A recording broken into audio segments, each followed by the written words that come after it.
Hello viewers, welcome to Sahara TV. This is David Miskis. Today with us we have citizen journalist Segun O Law Skyping in from Lagos to join us to talk about public transportation, particularly the bus system in Lagos, Nigeria. Segun, thank you for being on Sahara TV with us today. Oh, you're welcome. Good afternoon. Good Or is it afternoon. morning there? Yes, so we just actually, prior to going live, showed a clip that you made, Why Are We Like This? Commuting in Lagos, a video that you did on some of the challenges, so we say, of public transportation in Lagos. And one of the things that you showed was the overcrowding of the buses, as well as just the extreme traffic that people face and the heat and a myriad of other issues. So I was just wondering if you could start there and Hello. yes, just one moment, sorry.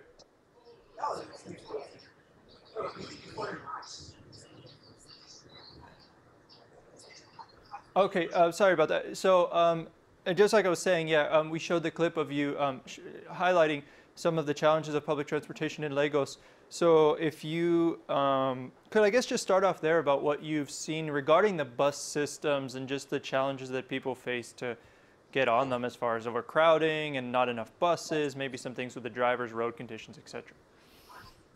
Yes, Lagos is one place that is very crowded because a lot of it is considered to be the commercial nerve center of Nigeria.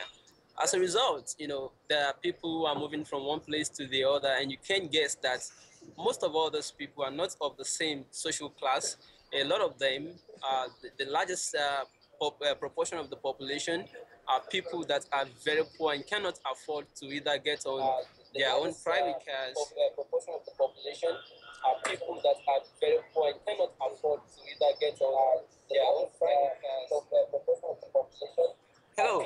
Hello. Yes. I think the sound is coming back to me. What I'm saying, I can hear myself back. Do I go on? Yeah, one moment.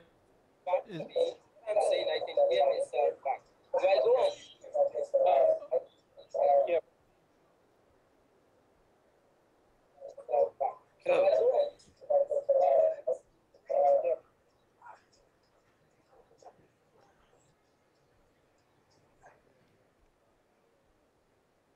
Okay, yeah, I think so. If you could Okay. just, from what I understood, you were saying is that Lagos was a very crowded place, and obviously the difference of social classes means that a larger proportion of people are reliant on public transportation, which does not meet their needs. Is that correct? Yes, absolutely. So those people have to rely, as you said, on public transportation. So these people are also scaled on different, even though the largest proportion of the population depend on public means of transportation. Majority also, if we have to size it down again, we have few of people who can actually go by taxi. I mean, to go on taxi, like we call it shatter. You shatter a taxi means you alone are contained in the taxi and no other person, but you have to pay heavily to do this. For example, people who are coming from the airport and you want a private journey down to your house or to your business place, so you be the one to pay. You may be paying as much as 4,000 naira to move from one place to another, depending on your negotiation, your power to negotiate with the driver. Wow. But people who actually go on taxis are very, very limited in terms of the number of people who afford that. Mm-hmm. But we have another means of transportation or public transportation on the road is also people that go by bus.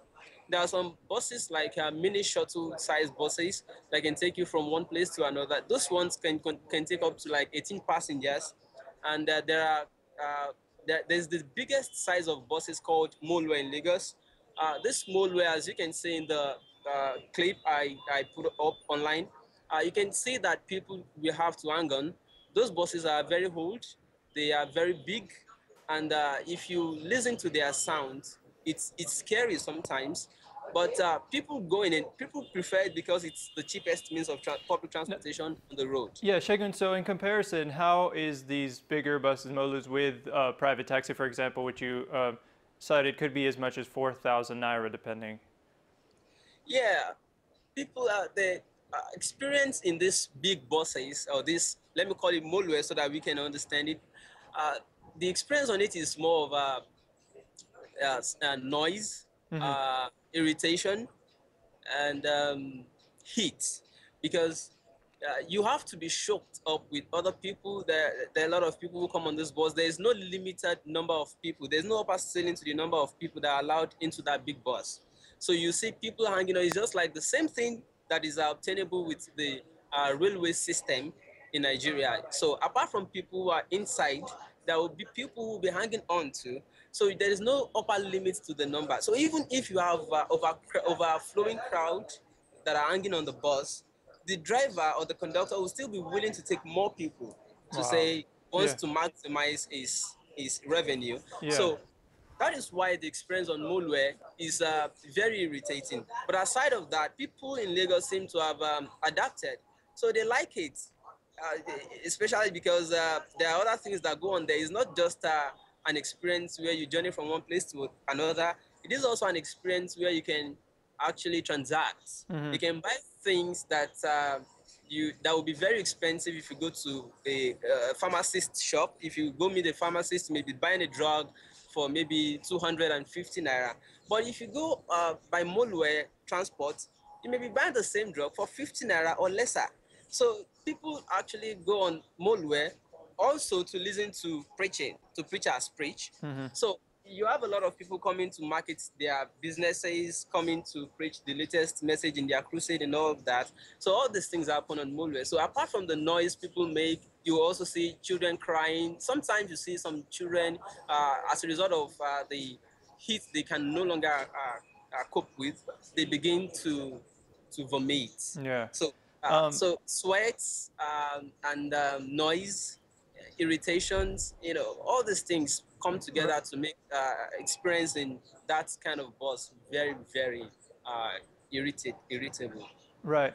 One thing we did want to focus on was the actual drivers themselves. And one of the things we understand is that sometimes there's cantinas and shops selling alcohol at these bus stations, which the drivers have been known to partake in prior to getting on the bus for their rounds. Have you heard or seen anything like this where it actually makes it It's a somewhat common dangerous to sight. be on these buses? Yeah, drivers coming to take some quantity of alcohol before getting on their bus to drive is a common thing in Lagos. Uh, the reason they have to do that is they believe that the officers of the road who are supposed to maintain traffic law are themselves drunk. So if the traffic officers are themselves under the influence of alcohol, in order to be able to drive on that same road, you must also be under same influence. So if you are controlled by the same spirit of alcohol, you'll be able to cope with each other. So, Right. for example, even right at the spot where they buy this alcohol, they Hmm. also buy for policemen. If you buy a bottle, for instance, you don't take it alone. You share some part of it with policemen, you share some part of it with last mile officers, you share some part of it. The only traffic management officers that I don't really see oftentimes taking this with them are officers of the VIO and the Federal Road Safety Commission, the FRSA. So those ones are a little bit decent. But when you talk about these police officers, traffic wardens, they drink too. Um, Last mile officers, they drink too. They are friends. They drink all of them drink. So if those who are supposed to maintain the law and order, prohibiting people from drinking and driving or driving while under the influence of alcohol themselves are drunk, it will be difficult for you because you cannot come to equity if you have not done equity yourself. Hmm. So that is the challenge there. So it's a common sight, so to speak, in summary, that people drink before coming to drive. And then they also believe that when they are drunk and they want to drive, they believe they will have enough power and energy to drive the crowd they are taking on. So if you don't drink enough or you are not under the influence of something, you will not be able to cope because the noise, the crowd, the weight that you have to drive, that all of them come together. It's just like all of those burden rest on your shoulder. And to be able to carry them effectively, you must be under some influence. That is what they believe. It's not all of them actually, but the largest number of them, a largest proportion of them are always on these habits before they drive. So It's very common. It's not strange in Nigeria or in Lagos, so to speak.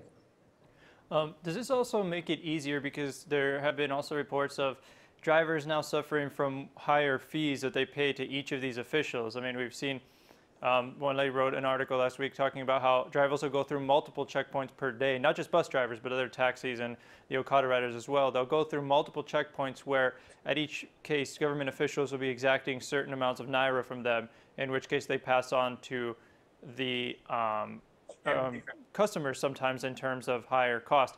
But have you seen sometimes where if you try to buy drinks at the front or share alcohol with the police or other officials, does it make it more conducive to doing business in a way that they just have to do it? Like you were saying, I mean, you can deal with these people if you're kind of in the same state as them.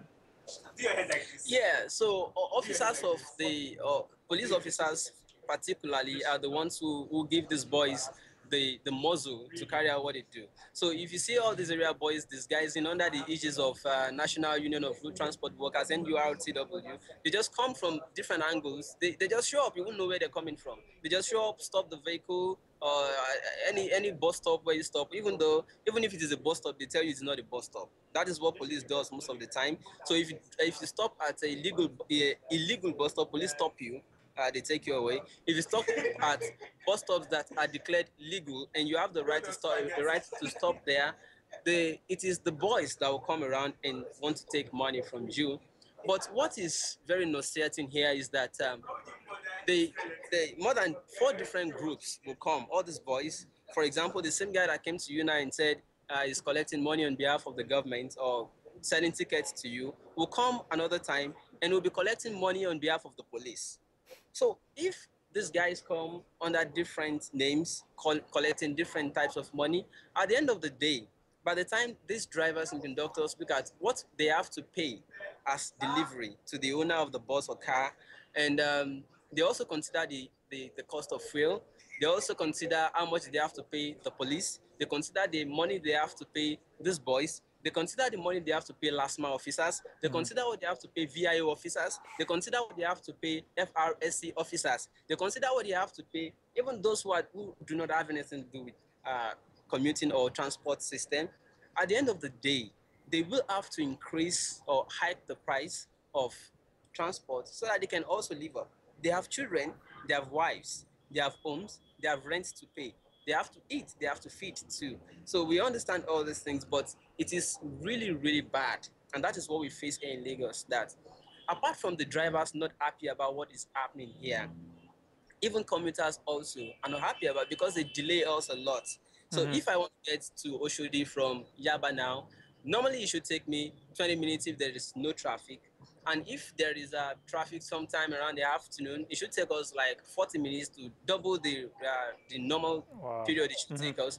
But even between Yaba and Oshodi, if we have to, there are like 5 bus stops, Pangrove, Maryland, Onipan, and the rest of them. Before you get there, each bus stop, you have to be delayed like 2 minutes on the average by all these boys. So that's what is even limited, because that is on a normal or on a very fair day. There's other times where last mile will be the ones to stop you, and they will make the day very, very heckling for you. So sometimes they will just call the driver and say, come and see what is happening at the back of your car. Nothing is actually happening, but they just want to make sure that they keep the exchange Keep the driver, going. They want to keep it away from the sides of the passengers. So they will say, come down, my friend. Police does that too. Sometimes they say, come down, my friend. So when you come down, they say, come to the back of your car. What is this at the back? So they take you away from the sight of the passengers, and secretly they ask you to exchange the money from your money. Wow. That is it happens. So and for your information too, police checkpoints or roadblocks have returned. I don't know about other parts of the country, but in Lagos, they have returned. Yeah, they've returned. So we started citing them since this week that is just concluding. Well, and how many have you seen so far just this week? I've seen 2. Okay. Yeah. In main traffic areas or in? They don't come to traffic areas. Okay. But they cause traffic in less traffic areas. because when they stop all vehicles on the, I mean, the little number of vehicles coming on the road, and they stop all of them collecting money, you know, by the time under 2 minutes, the traffic will start building where normally there should be freedom. Try cars or vehicles just come Right. and go. No Now feels there's there. traffic building. And how long was the last time since you've seen checkpoints? Because you say now they're up again. So how long between the last They, time they've been up? the last time it was actually some 7 minutes from there is a bus stop called Wayek bus. This one is even very popular in Shomolu area. As if you're going to Shomolu from Yaba, there is a place called Wayek bus stop. It's actually the one of the corporate offices of the popular Wayek, the examination body Wayek. That is West African Examination Council, very close to Yaba Tech. And from there, we spent 10 minutes to another bus stop called Morocco. Morocco is just should normally take us 2 minutes. Wow. Normally take us, but we spent 10 minutes and we began to wonder what could have been the cause of the traffic. Only for us to get there to see policemen, you know, stopping vehicles. And that was actually, for us, it was very late. I couldn't capture that.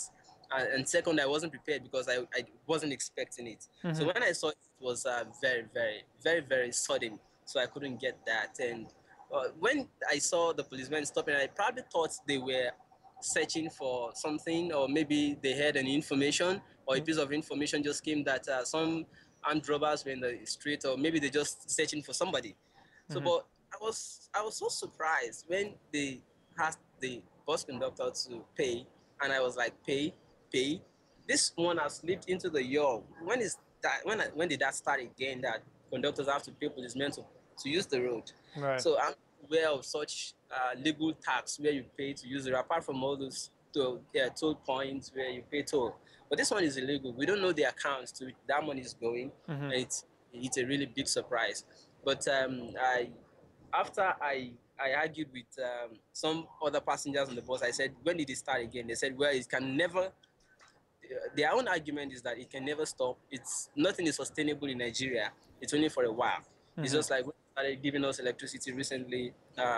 Instead of they started giving us electricity up to 12 hours a day, and people thought it was stable, that it has come to stay. Until only last week, we began to see that nothing can actually Remain be stable, yeah. Nigeria. It's just a matter of little time, and then everything goes down. It's just like that. Yeah, thank you. Just one final question. Have you seen a harder toll being taken on the bus system in Lagos since the Okada ban? And like, what have you seen, like more passengers being forced to take buses, or are they still trying to get Okadas? Because we already saw from before that the bus system is greatly overcrowded. Say it again. Oh, I'm just curious about the Okada ban and if it's made the bus system worse. I mean, you've already showed that it's overcrowded, but have people been forced to turn to the bus system since the ban?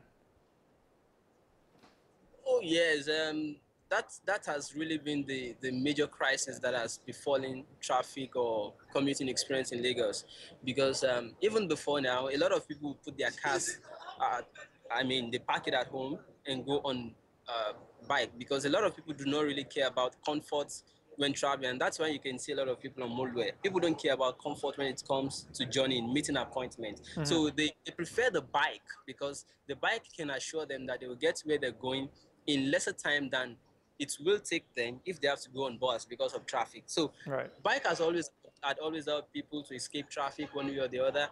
But since the ban on bikes, a lot of people whose cars had gotten damaged as a result of passage of time on them because they parked it for a long time. A lot of people even started buying new cars to make sure that, for example, a family of 5 people that had like 2 cars before, since the imposition of ban on bike, they had to go and buy more cars for members of their families, so that Right. they don't want, a lot of people even go on bike because they do not want to mix with the crowd that go on Molue and other public transport. So they prefer to pay a bike and go, and very fast. But now that they ban bike and they do not want to get mixed with crowd, they have to go and They're forced to buy buy their own more private cars. cars too. So Right. we have an increased number of cars on the roads, and apart from increased number of cars on the road, it has also made it worse because people who had a bike as their favorite means of transport had to consider what is available now because what they desire is not available. Right. So they had to desire Molue by Right. force. So, Okay, and that is Segun. why it Yeah. is like this. So Yeah, sorry, Segun, we're just short on time. So thank you so much for that and for giving us a new overview of public transportation and what's the current situation going on. Again, thank you. That was Segun O Law, citizen journalist in Nigeria, coming to us on Skype from Lagos, talking about public transportation there. Stay tuned for more to come.